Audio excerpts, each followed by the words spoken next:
So, just very briefly before we get into the description of how you use all the functionality, uh, I guess I'd just like to take a minute or so just to briefly describe the kind of motivation behind this tool, because there's inevitably there are already countless, dozens, hundreds, I don't know, thousands maybe of kind of note-taking wiki kind of information storage systems, personal wiki systems out there, org mode, Rome research, ZimWiki, MindForger, cherry tree notes, trillium notes, OneNote, and all these other cloud tools. So basically, there's just hundreds and hundreds of tools.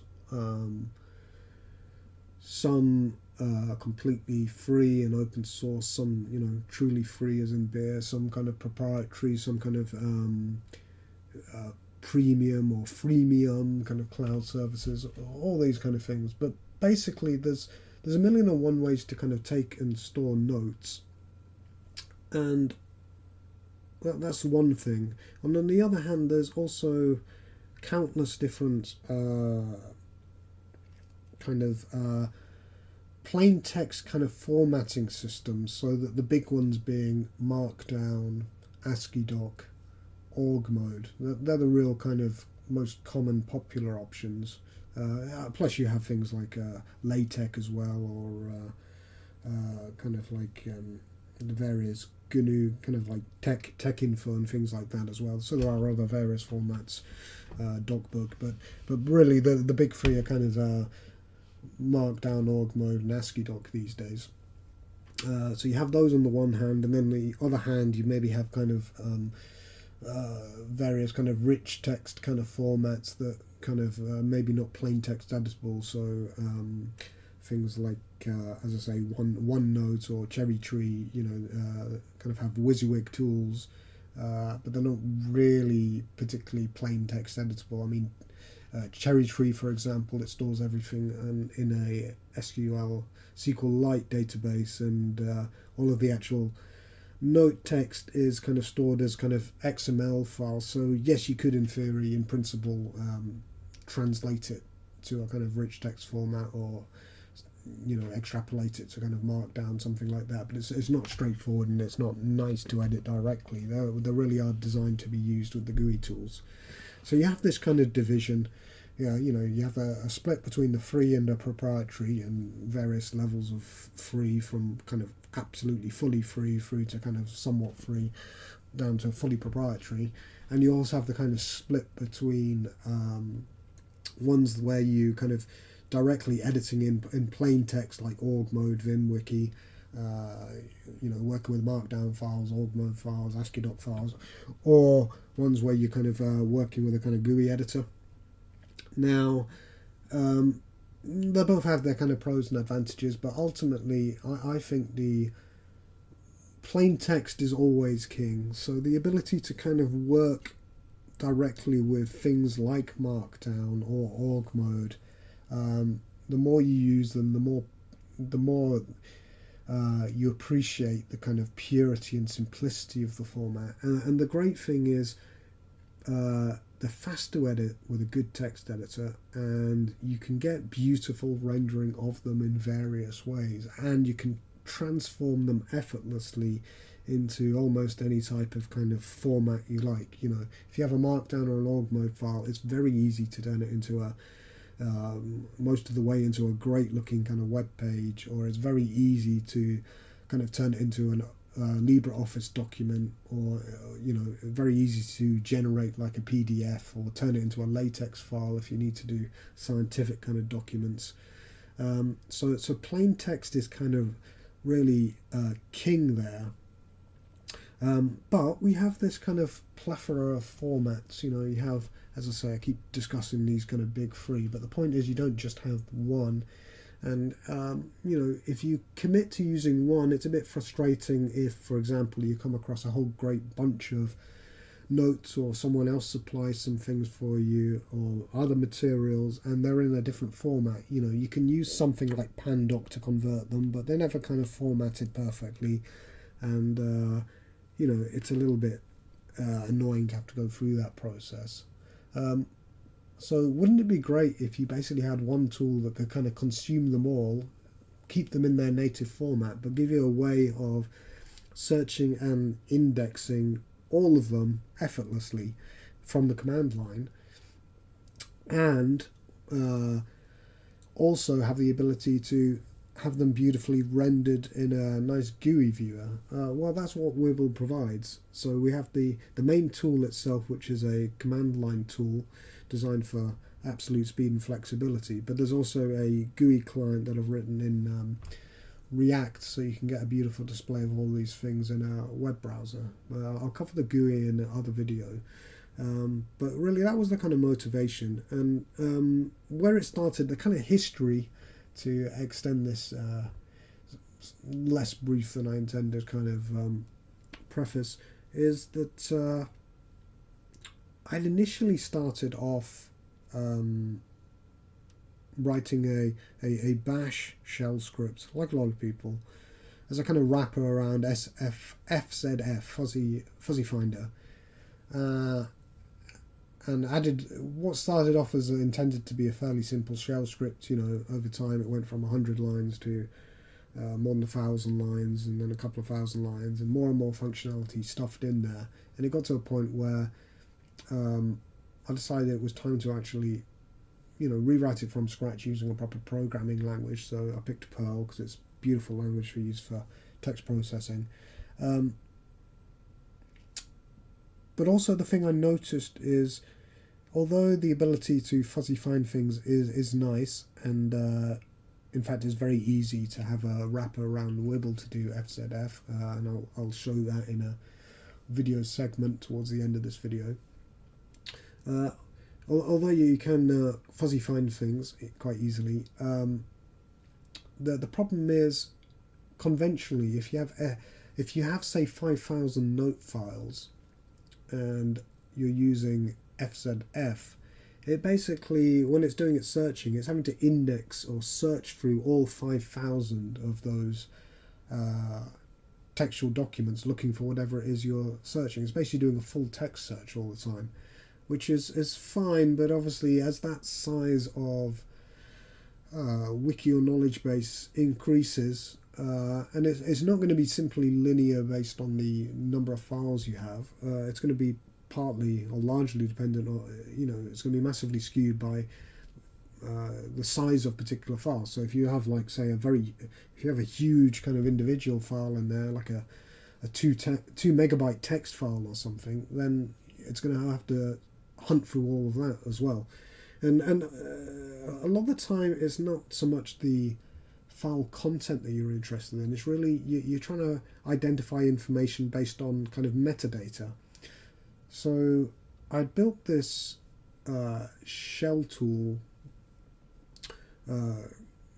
initially called Tscribble, and I'd built in the concept of metadata, but rather like kind of org mode files and things, the metadata was actually kind of inbuilt into the top of the file, a bit like a kind of YAML header. So it had the actual metadata inside the plain text file itself. Now, obviously it's pretty straightforward to kind of script it and write code such that it, for viewing or extraction, it just removes that header and gives you the raw content. But it's kind of impractical in the sense that if you were to store, say,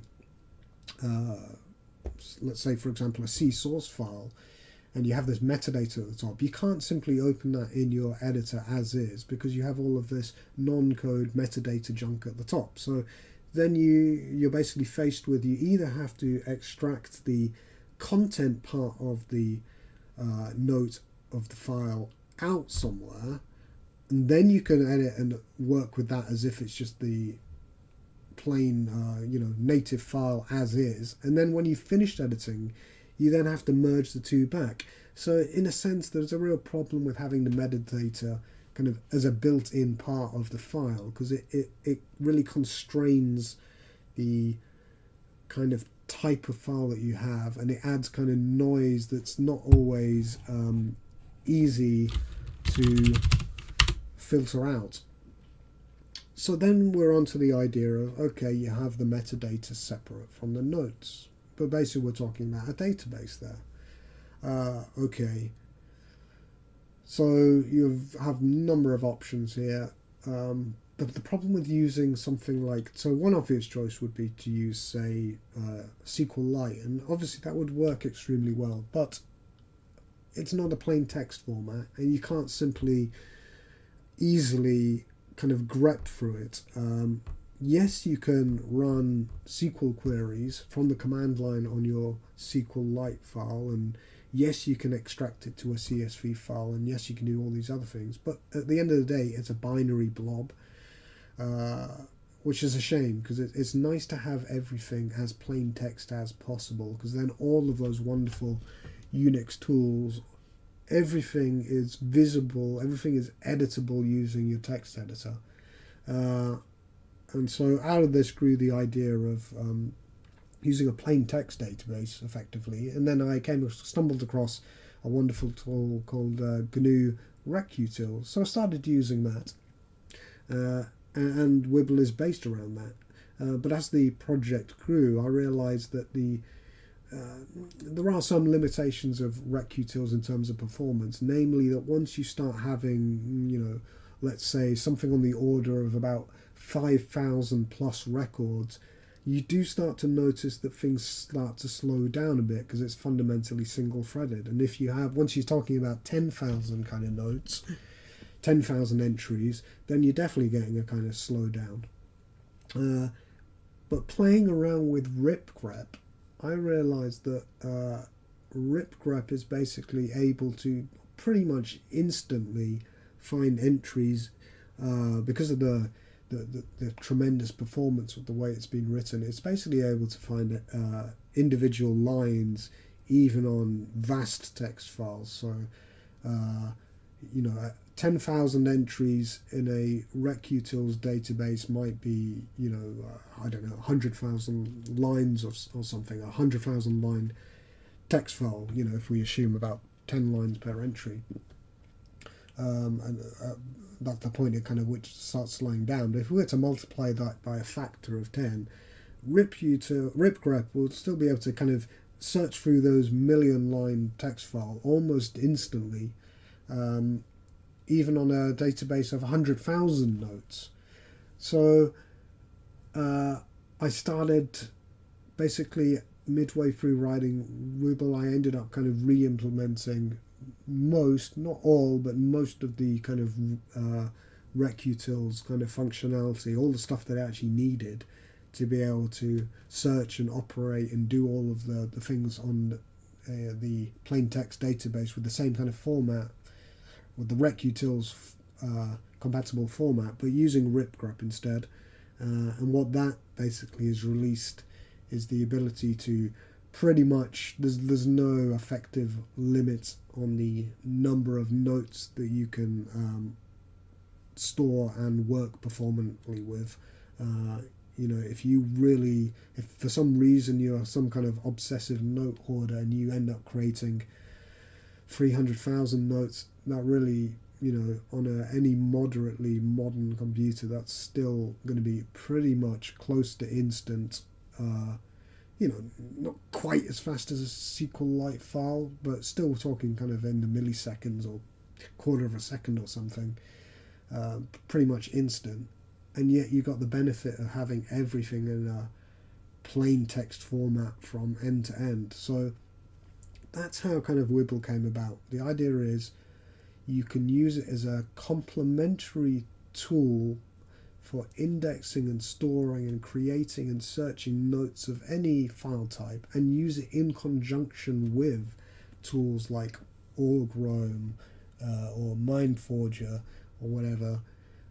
Basically, you just create the necessary sim links such that when Wibble's creating the notes of that file type, it ends up creating it in whatever place you like elsewhere that kind of Org-Rome or MindForger can work with. So I'll do some kind of snippets and material on integrating the tool with particular other tools and play around with that. But the idea is, in principle, there's nothing stopping you combining the two. And in fact, for example, I myself specifically combine Wibble with Org-Rome because I like using Org-Rome when I'm in my Emacs environment, but I also like the ability to instantly pull up notes just from any terminal when I'm in Tmux, or just quickly view things. So I've got many ways of quickly viewing and searching for things, and that was really what I wanted to kind of build. So that's the kind of rationale and extended rationale. So we'll get into discussing how to do things, starting with initializing a database and getting set up.